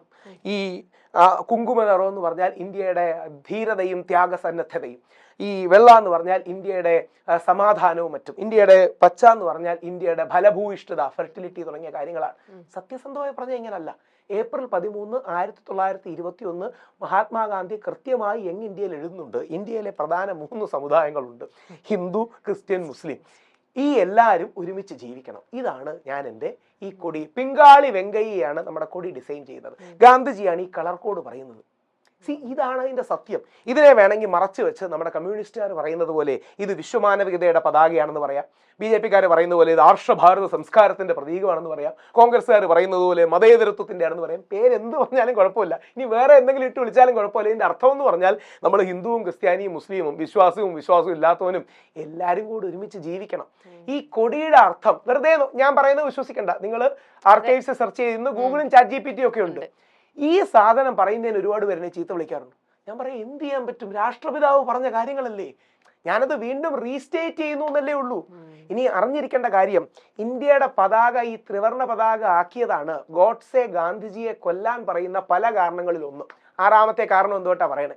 ഗോഡ്സെ പറയുന്നത് രസകരമായ സാധനമാണ്. ഗോഡ്സെ പറയുന്നത് മുസ്ലിമായ മൗലാന അബുൽ കലാം ആസാദ് ഒരു കാവ്യ പതാക ഇന്ത്യക്ക് മദീന്ന് അംഗീകരിച്ചിരുന്നു. 1931 കറാച്ചി സമ്മേളനത്തിൽ മൗലാന അബുൽ കലാം ആസാദ് എന്ന് പറയുന്ന ഏറ്റവും പ്രമുഖനായ ഖുറാൻ പണ്ഡിതൻ അന്നൊരു പ്രപ്പോസൽ വന്നു, ഇന്ത്യക്ക് ഒരു കാവ്യ പതാക മാത്രം മതി, മേലിലൊരു ചർക്ക. ഇതായിരുന്നു നമ്മുടെ ഒരു പ്രപ്പോസൽ. ഇന്നും അത് കോൺഗ്രസ്സിൽ ദേശീയ പ്രസ്ഥാനത്തിലെ 8 അംഗ കമ്മിറ്റി ഉണ്ടായിരുന്നു. അതിൽ മൗലാന ആസാദ് അത് എഗ്രി ചെയ്തു. പുരോഗമനവാദിയും ശാസ്ത്രചിന്തകനുമായ നെഹ്റുജി എഗ്രി ചെയ്തു, പട്ടേൽ എഗ്രി ചെയ്തു, ബാക്കിയുള്ള എല്ലാവരും എഗ്രി ചെയ്തു ഇന്ത്യക്ക് ഒരു കാവ്യ പതാക മതി, ഈ ത്രിവർണ പതാക വേണ്ട എന്ന്. അതിനെ ഒറ്റയ്ക്ക് എതിർത്ത് തോൽപ്പിക്കുന്നത് മഹാത്മാഗാന്ധിയാണ്. ഈ 8 അംഗ കമ്മിറ്റി, ഫ്ലാഗ് കമ്മിറ്റി എന്നാണ് പേര്, ഫ്ലാഗ് കമ്മിറ്റി ഇന്ത്യക്ക് കാവ്യ പതാക മാത്രം മതി എന്ന് എഴുതി കൊടുത്തിട്ട് അതിനെ റിജക്റ്റ് ചെയ്യുന്നത് മഹാത്മാഗാന്ധിയാണ്. അത് പറ്റില്ല, ഇന്ത്യക്ക് ഒരു നിറമല്ല, പല നിറങ്ങളാണ് ഇന്ത്യ, ഈ നിറങ്ങളെല്ലാം ഒരുമിച്ച് വേണമെന്ന് പറയുന്നതാണ് ആ ഗാന്ധിയൻ മിഡിൽ ഗ്രൗണ്ട്. അതായത് ഒരു വരി കൂടെ കൃത്യമായിട്ട് പറഞ്ഞാൽ, മുസ്ലിം പണ്ഡിതനായ ഖുറാൻ പണ്ഡിതനായ മൗലാന അബുൽ കലാം ആസാദിന് കാവ്യ പതാകയാണെങ്കിൽ കുഴപ്പമില്ല എന്ന് പറയുന്ന അവസരത്തിൽ മൗലാന അബുൽ കലാം ആസാദ് എന്ത് പറഞ്ഞാലും കുഴപ്പമില്ല, എനിക്ക് പച്ചയും വെള്ളയും വേണമെന്ന് പറയുന്ന ഗാന്ധിയാണ് ഇന്ത്യയുടെ ആത്മാവ്. ഇത് ഡോക്യുമെന്റഡ് ഹിസ്റ്ററിയാണ്. അതായത് വാട്സപ്പ് ഹിസ്റ്ററി അല്ല, ഡോക്യുമെന്റ് ചെയ്ത് നിങ്ങൾക്ക് ഇന്നും സെർച്ച് ചെയ്താൽ അതിന്റെ കാര്യങ്ങൾ കിട്ടും. നെഹ്റുജിക്ക് കാവ്യ പതാക ഓക്കെ ആയിരുന്നു, മൗലാന ആസാദിന് ഓക്കെ ആയിരുന്നു. പക്ഷേ ഹിന്ദു സന്യാസിയായ മതസൗഹാർദ്ദത്തിന് വേണ്ടി വെടിയേറ്റ് മരിച്ച ഗാന്ധിജി എനിക്ക് ഇത് 3ഉം വേണമെന്ന് പറയുന്ന ആ ഗാന്ധിജിയിലാണ് നമ്മളെ കണ്ടെത്തേണ്ടത്. അതോടൊപ്പം ഗാന്ധിജിയുടെ ഈ ആശ്രമമുണ്ട്, സബർമതി ആശ്രമം ഗാന്ധിജി മേടിക്കുന്നത് പശുക്കളുടെ പേരിലാണ്. അതേപോലെ ഗാന്ധിജിയുടെ സിവിൽ ഡിസൊബീഡിയൻസ് മൂവ്മെന്റ് ഗാന്ധി പറയുന്നത് ഇത് ബ്രിട്ടീഷ് സാമ്രാജ്യത്തിനെതിരെയുള്ള എൻ്റെ ജിഹാദ് ആണെന്നാണ്. ജിഹാദ് അടക്കമുള്ള പദങ്ങളെ ചില ആൾക്കാർ നെഗറ്റീവ് ആക്കാൻ നോക്കുമ്പം ഗാന്ധിജി പറയുന്നത് ഇത് എൻ്റെ വിശുദ്ധ യുദ്ധമാണ്. ജിഹാദ് എന്ന് പറഞ്ഞാൽ ഹോളി വാർ, ക്രിസ്ത്യാനികളുടെ ക്രൂസൈഡ് അല്ലെങ്കിൽ ഹോളി വാർ, മുസ്ലിങ്ങൾ അതിനെ ജിഹാദ് എന്ന് വിളിക്കും, നമ്മൾ അതിനെ ധർമ്മയുദ്ധം എന്ന് വിളിക്കും. എന്ന് പറഞ്ഞാൽ ശരിക്ക് വേണ്ടിയുള്ള പോരാട്ടം, ഇത്രയും അർത്ഥമുള്ളൂ, വേറെ അർത്ഥങ്ങളൊന്നുമില്ല. അതായത് ജിഹാദ് എന്ന് വരുന്ന വാക്ക് വരുന്നത് അറബിക്കിലെ ജഹദ എന്ന വാക്കിൽ നിന്നാണ്. ജിഹാദ് ഗ്രേറ്റർ ജിഹാദും ഉണ്ട്, ലെസർ ജിഹാദും എന്ന് പറഞ്ഞാൽ നന്മയ്ക്ക് വേണ്ടി സ്ട്രഗിൾ ചെയ്യുക. എൻ്റെ നന്മയ്ക്ക് വേണ്ടിയുള്ള ജിഹാദാണ് ബ്രിട്ടീഷ് സാമ്രാജ്യത്തിനെതിരെ എന്ന് പറയുന്ന ഹിന്ദു സന്യാസിയായ രാമഭക്തനായ രഘുപതി രാഘവ രാജാറാം എല്ലാ വേദിയിലും പാടുന്ന അതിനോടൊപ്പം ഈശ്വരല്ല തേരോ നാം എന്ന് പാടുന്ന ആ പാട്ട് കേട്ടിട്ടുണ്ടാവുമല്ലോ. ആ പാട്ട് ശരിക്കും അങ്ങനെയല്ല. ആ 2 വരികൾ ഗാന്ധിജി എഴുതി ചേർക്കുന്നതാണ്. 500 വർഷം പഴയ ഒരു പാട്ടാണ്. ലക്ഷ്മണാചാര്യ എഴുതിയ രഘുപതി രാഘവ രാജാറാം. ഗാന്ധിജി അതിലെ 2 വരികൾ എടുത്തു മാറ്റി അതിനോട് പ്രാസമൊപ്പിച്ച് ഈശ്വരല്ല തേരോനാം സബുക്കോ സന്നദ്ധി ദേ ഭഗവാൻ എന്ന് എഴുതി ചേർക്കുന്നതാണ്. എല്ലാരെയും ഒരുമിച്ച് കൊണ്ടുപോകാൻ വേണ്ടി ചെയ്തു. ഇതിന്റെ മറ്റൊരു ഭാഗമാണ് നമ്മൾ ശബരിമലയിൽ പോകുമ്പോൾ അയ്യപ്പന്റെ ഏറ്റവും അടുത്ത സുഹൃത്താരാണ്? മുസ്ലിം സമൂഹത്തിലുള്ള വാവരാണ്. അലിയുടെയും ഫാത്തിമയുടെയും മകനായ പാത്തുമ്മയുടെയും മകനായ വായവരാണ്. അയ്യപ്പന് വിദ്യാഭ്യാസം കൊടുക്കുന്നത് വെളുത്ത എന്ന് പറയുന്ന നമ്മുടെ ആലപ്പുഴ മുഹമ്മേല് ഉള്ള വെളുത്തച്ഛൻ അല്ലെങ്കിൽ വെളുത്തയാണ്. ഒന്ന് ആലോചിച്ച് നോക്കിയാൽ നമ്മളെല്ലാം നല്ലൊരു ശതമാനം ക്രിസ്ത്യൻ സ്കൂൾസും ക്രിസ്ത്യൻ വിദ്യാഭ്യാസ സ്ഥാപനങ്ങളിലും ബന്ധപ്പെട്ട് പഠിച്ചിട്ടുള്ളവരായിരിക്കും. എൻ്റെ മുത്തശ്ശി പഠിച്ചത് ക്രിസ്ത്യൻ സ്കൂളായ ബാലിക മഠത്തിലാണ്. അമ്മ പഠിച്ചത് ക്രിസ്ത്യൻ കോളേജിലും സെന്റ് ആൻസിലുമാണ്. ഞാൻ പഠിച്ചത് ക്രൈസ്തവരിലടക്കമുള്ള ക്രിസ്ത്യൻ സ്കൂൾസിലാണ്. എൻ്റെ മകൻ പഠിക്കുന്നത് സെന്റ് തോമസിലാണ്. നമ്മുടെ അയ്യപ്പനെ 1000 വർഷം മുമ്പ് ഈ കളരി കൊണ്ട് ചേർക്കുന്നത് ഈ പള്ളിയിലച്ഛനാണ്. അയ്യപ്പൻ എന്ന് പന്തളംകാരനാണ്. അന്ന് പന്തളവും ഇവരും തമ്മിൽ വേറൊരു ദേശങ്ങളാണ്. ഈ പന്തളത്തുകാരനായ മണികണ്ഠനെ ഈ വെളുത്തച്ഛൻ ആണ് ചീരപ്പഞ്ചര എന്ന് പറയുന്ന കളരി കൊണ്ട് ചേർക്കുന്നത്. ചീരപ്പഞ്ചര കളരി ഒരു ഈഴവ കളരിയാണ്. അവിടത്തെ ലീല അല്ലെങ്കിൽ ലളിത 2 പേര് പറയുന്നുണ്ട്. ഈ ലീലയാണ് മാളികപ്പുറത്തമ്മ. അയ്യപ്പന്റെ പ്രണയിനിയോ ഇഷ്ടമോ എന്ന ഈ ലീലയാണ് മാളികപ്പുറത്തമ്മ. അല്ലെങ്കിൽ അയ്യപ്പന് 3 പട്ടാളങ്ങളാണ്. 2 നായർ പട്ടാളങ്ങൾ, അമ്പലപ്പുഴ സംഘം, ആലങ്ങാട് സംഘം.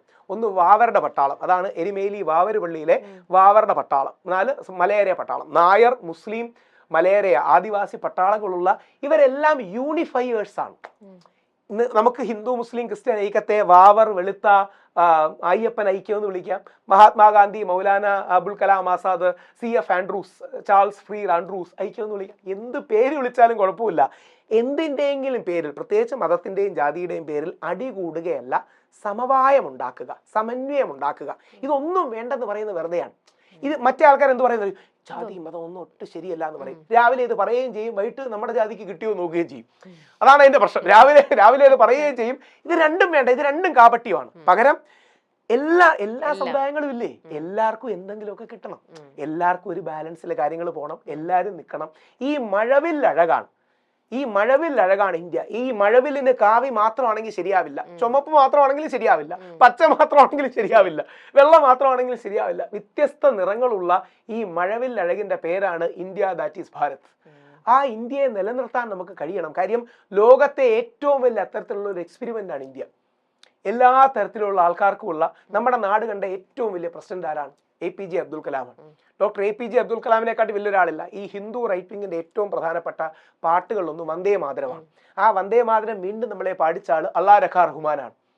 അല്ലാ രഖാ റഹ്മാൻ എന്ന AR റഹ്മാനാണ് നമ്മളെ വീണ്ടും പാടിക്കുന്നത്. ഈ ഭാരത് മാതാ കി ജയ് എന്ന് പറയുന്ന, പ്രത്യേകിച്ച് ഈ റൈറ്റ് വിങ്ങിനൊക്കെ ഏറ്റവും കൂടുതലുള്ള ഭാരത് മാതാ കി ജയ് യഥാർത്ഥത്തിൽ ഒരു മുസ്ലിം സമൂഹത്തിന്റെ ആളുടെ കോൺട്രിബ്യൂഷനാണ്. പുള്ളിയുടെ പേര് ഞാൻ പറ്റുമോ ജസ്റ്റ് ഒന്ന് ആലോചിച്ചിട്ട് പറയാം. ഇടയ്ക്ക് നമ്മുടെ മുഖ്യമന്ത്രി സഖാവ് പിണറായി വിജയൻ അത് പറയുന്നുണ്ടായിരുന്നു. ഭാരത് മാതാ കി ജയ് എന്നുള്ളത് അങ്ങനെ ഒരു മുസ്ലിം സഹോദരന്റെ കോൺട്രിബ്യൂഷനാണ്. നമ്മുടെ ജയ് ഹിന്ദ് എന്ന വാക്ക്, നമ്മൾ ജയ് ഹിന്ദ് എന്നാണ് എല്ലാവരും പറയുന്നത്.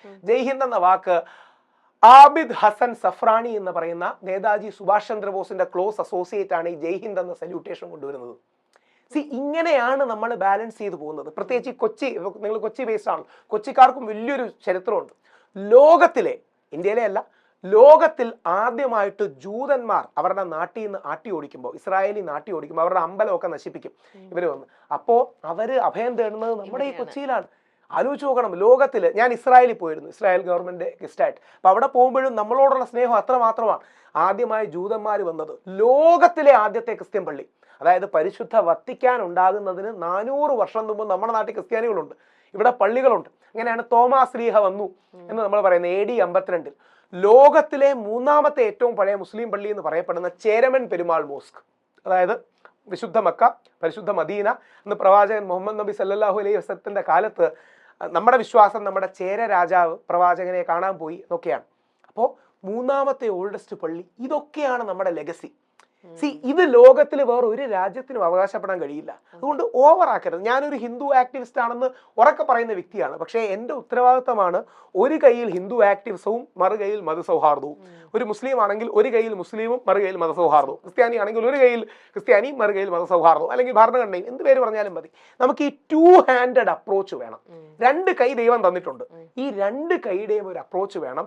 അത് 2 വെള്ളത്തിൽ കാല് ചവിട്ടുകയല്ല, പകരം 2 വെള്ളത്തിൽ കൈ പിടിക്കുകയാണ്. അങ്ങനെ പിടിക്കുന്നതിന്റെ കാരണം ആ 2 വെള്ളങ്ങൾ അകന്നു പോകാതിരിക്കാൻ വേണ്ടിയാണ്.